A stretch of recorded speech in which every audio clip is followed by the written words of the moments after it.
live from the Kennedy Greenhouse Studio. This is Student News at 7. Good evening. Welcome to Student News at 7. I'm Gabrielle Cassini. Our top story tonight, a record number of students are applying to USC for this fall upcoming semester. Over 60,000 applications were counted, and the university expects a freshman class of over 7,200 students next fall.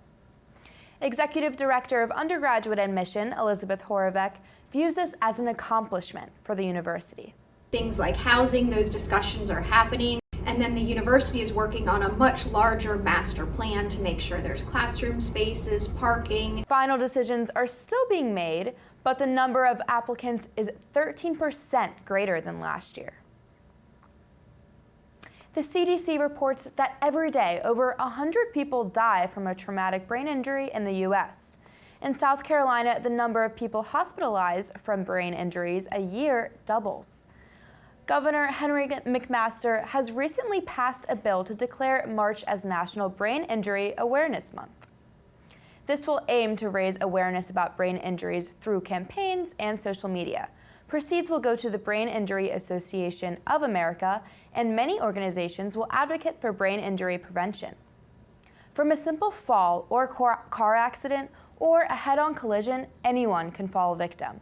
If you or a peer have seemed to experience symptoms of a brain injury, seek medical attention and call 911 immediately. We have been bouncing back and forth between sunny days and rainy days lately, but what can we expect now, Nicole? I agree, it has been quite the rainy day here today, but luckily that rain is clearing out of our area going into this afternoon and going into tomorrow morning. So tomorrow we're not going to be seeing all of these clouds and all of that rain. It's going to be a little bit more sunnier tomorrow. We're going to have a couple stray clouds in the sky. Tomorrow morning we're starting in the earlier 40s, and as it warms up throughout the day, we're going to reach into the upper 70s tomorrow. So definitely a sweater, a jacket would probably be. Winds are going to be at a minimum, not too heavy on the wind. That's all I have right now. Back to you, Gabby. Thanks, Nicole. After the break, SGTV Entertainment has a story on a cheesy South Carolina delicacy. Stay tuned where to find out you can get a bite of action. Thanks for staying with us. I'm Katherine Naronis. And I'm Duncan Maloney. Here is your weekly entertainment news. Are you a pimento cheese enthusiast? This southern staple is making waves at the South Carolina Pimento Cheese Festival this Saturday. Local restaurants and food trucks will be cooking up treats for the public to try. There will also be inflatables, outdoor games, live music, and a craft fair.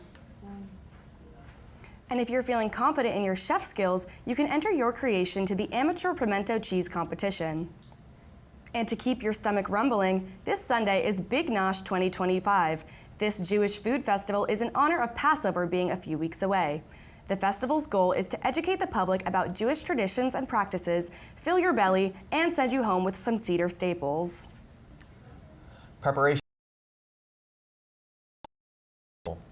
The two-day event, slated for April 5th and 6th, will bring people together to celebrate the different cultures from all across Columbia and the state itself. The festival is set to have a variety of activities, from an international food market, fashion shows, cultural demonstrations, and more. The event will take place at the South Carolina State Fairgrounds. Tickets will be $7 for adults, and kids 12 and under get in for free.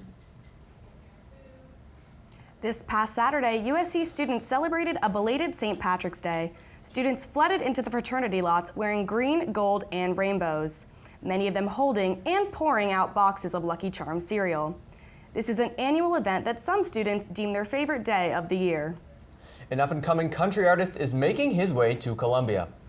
Pennsylvania native and artist on the rise, Warren Zeters is set to perform at the Township Auditorium this Saturday night.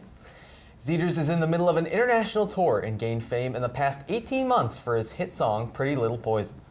Zeters released his full double album on March 14th, allowing for his set list to include several songs from his new catalog. Zeters is bringing along opener Tyler Braden to the Saturday night concert. The show begins at 8 p.m. The Columbia Museum of Art is hosting a new event every Saturday this spring. The Play on the Plaza event invites Columbia residents to get out and get artsy. The event is taking place at Boyd Plaza in downtown Columbia and will have numerous arts and crafts activities throughout the midday hours. Play at the Plaza began this past Saturday and will continue until late May. Is reading one of your favorite hobbies? South Carolina is launching a new book festival called Read Freely Fest. This event will host meet and greets with the best-selling authors, panels with new writers, performances, and interactive activities from March 28th through the 30th at Richland Library, Maine. You can meet your favorite authors, discover new books, and connect with other literature enthusiasts. Some of the headliners include Patty Callahan Henry, best-selling author of 18 novels, Mike Curato, winner of the 2020 Lambda Literacy Award, and Delaney R.A. Dameron, whose debut collection was selected for 2008 South Carolina Poetry Book Prize. Attend this free event to get an autograph from one of your favorite authors. Streaming's hottest show has wrapped up its second season and a third is on its way. Severance released its much-anticipated Season 2 finale at the end of last week. The 10th episode came out on Apple TV Plus on Friday, receiving lots of positive reviews. The Severance took 3 years in between Seasons 1 and 2, but executive producer Ben Stiller said it would not take that long for Season 3 to be released. The third season has already been picked up by Apple TV. It was very hard to binge the second season with how beautiful the weather was this weekend. Hopefully we see more of the same this week. Nicole, what is the weather looking like?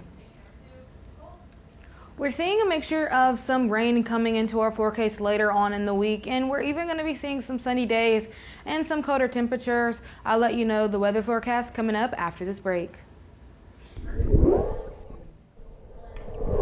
Welcome back. Here's your forecast for tonight. Temperatures are sitting in the mid-60s at 67 degrees, and winds are pretty mid right now at 11 miles per hour, so it's going to be a little bit chillier here tonight. I definitely recommend if you're going out, grab a jacket. While the rain is tampering down, I still would grab like a rain jacket. Keep an umbrella just to be prepared, but tomorrow morning as we go into Tuesday, we will be seeing that rain moving out of our area. We're moving into a higher pressure system here in South Carolina, so we're going to be seeing that sun coming on out, those temperatures warming up, sitting at 75 here on Tuesday, and as we go throughout the end of the week all the way up to Thursday. Now Saturday, those clouds are coming back. That lower pressure system is coming back into our forecast. Sunday is when we're going to start seeing that rain start to be produced all throughout the day. It's going to be on and off, so don't forget to grab your rain jacket. Here's that fluctuation of temperatures. We're sticking in the upper 70s throughout the start of our week, and we're taking a dip on Thursday, getting some pretty chillier temperatures here on Thursday. So make sure that if you haven't grabbed a jacket towards the start of the week, that you're going to grab one mid-end of the week. And then we're going to be rising back up into the lower 80s. So, you know, if you're looking for a day to get outside and enjoy that higher temperature, Saturday and Sunday might be the day, except it will be raining. So it's going to be a little humid on those days as those higher temperatures will be here, but we are going to be seeing that rain. So definitely don't worry about your hair too much because that humidity will get the best of it. I can tell you that right now. Now, all throughout the Carolinas, we're going to be seeing some places are going to be staying dry, some places are going to be seeing some cloudier days, but it's places like Hilton Head and Greenville, you're going to be seeing rain. So if you're thinking on traveling home over the weekend or if you're heading back, you're going to be seeing rain in those areas. So just make sure that you keep an eye out for this. Here's what that 7-day is looking like. We're going to be sticking in the upper 70s starting tomorrow and then dipping into the lower 70s midweek, end week. And then getting those temperatures increasing again towards the end of the week. Into the evening time, we're going to be seeing some lower temperatures hitting into even the lower 40s. So if you're heading outside at night, I definitely recommend grabbing a sweater, a sweatshirt, anything like that, just to stay warm. That's all I have for you tonight. Coming up after the break, we'll have our next segment. Welcome back to Student News at 7. I'm Calvin DeLude. And I'm George Bagwell, here to give you the latest in sports. For the 11th straight season, Dawn Staley's Gamecocks advanced to the Sweet 16. South Carolina fell behind early after a strong start from the Hoosiers. But after Chloe Kitz's mid-range put the Gamecocks up, the team wouldn't trail the rest of the way. The Gamecocks forced 16 turnovers and connected on 38.5% of their threes. They'll face the winner of Alabama and Maryland in the Sweet 16 on Friday in Birmingham. You know, South Carolina wins the whole thing. That would be the first back-to-back champions since UConn did it 4 times in a row from 2013 to 16. Yeah, but if they want to do that, my guess is they're going to have to go through UConn. Both teams having really stellar seasons, and we saw how that game went earlier this season, not the Gamecocks' favor, so Absolutely. I'm very curious to see what happens if they meet up later in the tournament. While USC's women's basketball continues to show success on the court, the men's basketball team will be watching March Madness from home. South Carolina did not make it in the top 64 teams competing for a national championship. They did get an offer to play in the NIT tournament, but declined. Head coach Lamont Paris released a statement about the decision last week. Quote, "Due to some attrition on our roster with injuries, we decided it was best not to participate this year." End quote. And Paris is going to need that time for recruiting. Forward Colin Murray-Boyles is predicted to declare for the 2025 NBA draft. Murray-Boyles will likely be a mid-first-round pick. After a less than stellar season, Zachary Davis, Austin Hero, Nick Pringle, and Arden Conyers announced they would be entering the portal. Men's basketball might have struck out this weekend, but Gamecock softball is hitting homers. 11th-ranked Gamecock softball hosted 12th-ranked Texas Tech this weekend. South Carolina won the first 2 games of the series and dropped the finale on Sunday, 6-5.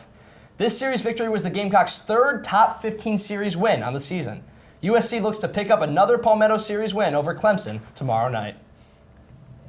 South Carolina beach volleyball celebrated a milestone victory as a program last weekend. With a 5-0 victory over Eastern Kentucky, the Gamecocks secured their 200th win as a program. The team played their first season in 2014, though the NCAA did not recognize the sport until 2016. Moritz has coached the team since their inaugural season.